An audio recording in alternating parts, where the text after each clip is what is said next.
Hey all, I wanted to do a quick video this Saturday morning before I went out on the lake. I've got a lot of questions, people asking me who are new to boating like I am, about what I've done to my boat, that they've liked the way my boat performs. I actually am quite happy with it as well, but I have no other reference point, so please bear that in mind. First, this is a Sonicwake 36. I did peel off all the stock labeling. I thought it was nice looking, but it just wasn't me. So I just personalized it a little bit with decals that I found at my local auto parts store. So it is a Sonicwake, self-righting. You can see the holes here for that, 36. Okay, really quick to go over things I've done. So that way, if anyone else wants to try or learn from my mistakes, here we go. In terms of hardware in the back, everything is stock. I haven't changed anything. The only thing I had to go through is I found that a lot of these parts were not as tight as I would like. And I think probably the next time I do this again, I'm going to go in and I'm actually going to add in some sealer just to make sure that everything stays nice and tight. It seems like it's doing much better since I last tightened it. But at this point, I think I'm good with it.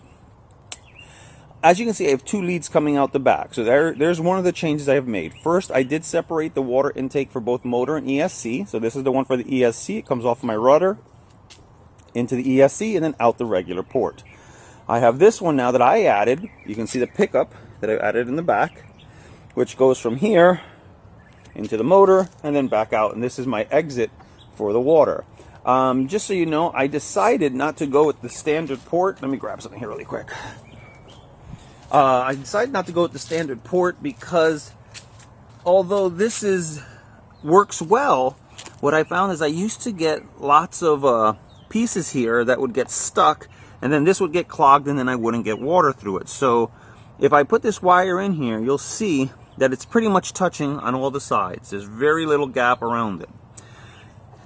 That seems to work well for the ESC, but on the motor, I went with a larger opening. As you can see here, that there is space around the wire. Let's see if I can get that so you can see it better. There's space around the wire. So it's a larger opening, which means the water goes in faster. No, excuse me, the cold water goes in faster, the hot water comes out faster. So what I found was just as important as getting water to it was getting it out of it, because that hot water staying in there doesn't help anything. So I wanted to get as much cool water as I could in there as quickly as I could.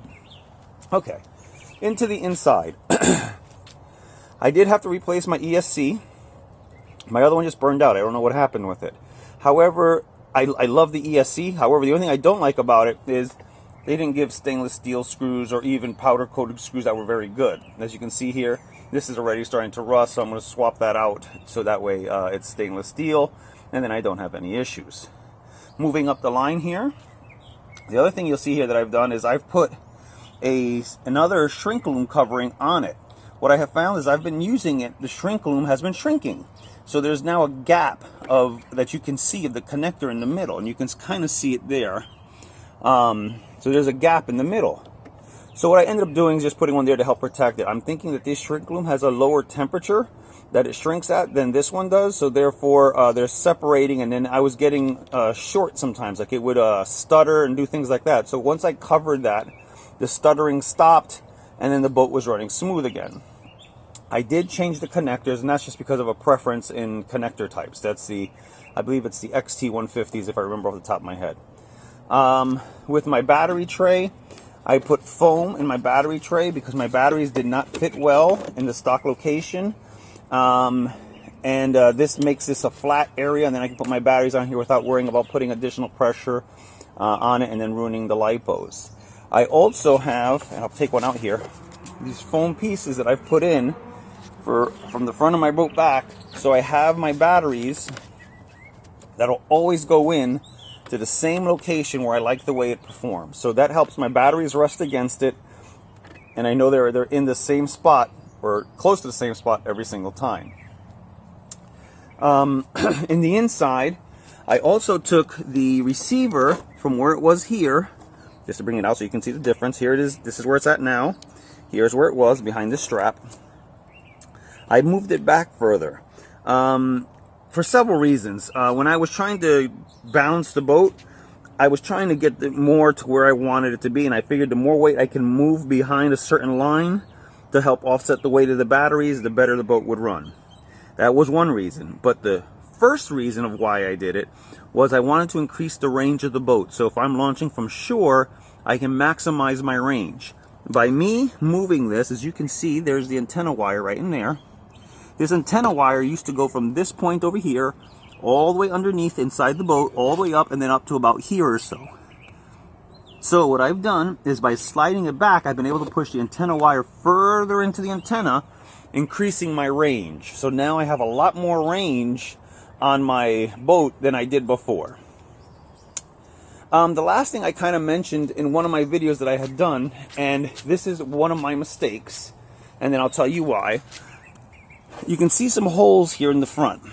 I had taken and added like long nails and stuff like that to help add weight. And, I started off with a coat hanger, then I moved to a rod, and then I tried a nail because it was heavier. And they were inside into the foam, and they went up to help give weight to balance the boat left to right. I got it fairly well balanced, but I didn't think it through all the way. It gave the boat great performance left to right, meaning in terms of it ran in a nice straight line, it held its lines, it ran really good in that sense. But two errors that were made, and I didn't think about it till something silly happened. The first one is I was trying to figure out how to get a little more speed out of the boat. By me having more weight here in the front, it forces the front of the boat down into the water down into the water, giving me more stability, but I lost speed. So I had a great boat that was very stable, but I slowed it down because of the weight of pushing the front down into the water. So that was problem one. And that one I didn't discover until the first one now, to this problem.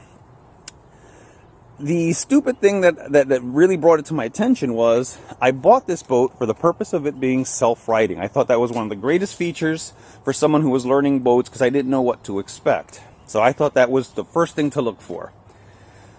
All right, when I balanced it left to right, one day I did a turn, I hit a wake, it flipped over. It took so long to flip over, I thought it wasn't going to flip over. So I ended up having to go out into the water to get the boat, to then realize, oh, it was my own doing. So again, by me offsetting the weight that was happening here, the boat was not flipping over as quickly. It still did flip over because by the time I got to it, it had gone sideways. But I had messed up the functionality of the boat. So I ended up, as you can see with the holes, I ended up pulling out all that because I'd rather have the self-righting function than the balance of left to right. So just be aware of that. Now, other things to take into consideration when I was doing that was when I pulled some out, that's when I realized that the boat started lifting more in the front and I started getting a little more speed.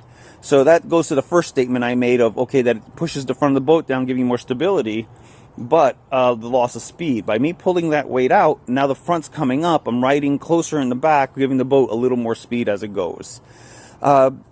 I can't think of anything else I want to share at this point. I'm hoping for those of you who ask me questions about the boat and what I've done, that this helps with where I'm at. I'm looking to learn, so for those of you who are more experienced, please, by all means, put comments. I'd like to learn. Email me for those who don't have experience or those who just want to ask me a question. Like I said, I have lots of experience with cars. Boats are new to me. So I hope that's everything that I cover all the questions that people have asked me. Oh, last thing. Someone asked me, how am I getting my videos? As you can see, I have a mount on the top of my controller. So I mount my camera to that. So basically, I watch.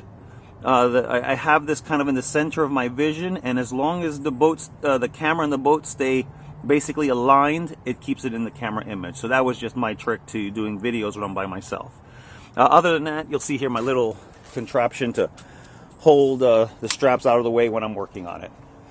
All right, everyone, thank you very much. I hope this helps out those of you who ask me questions. For those who have never been to my channel, welcome, and thank you for everything. I greatly appreciate it. Bye.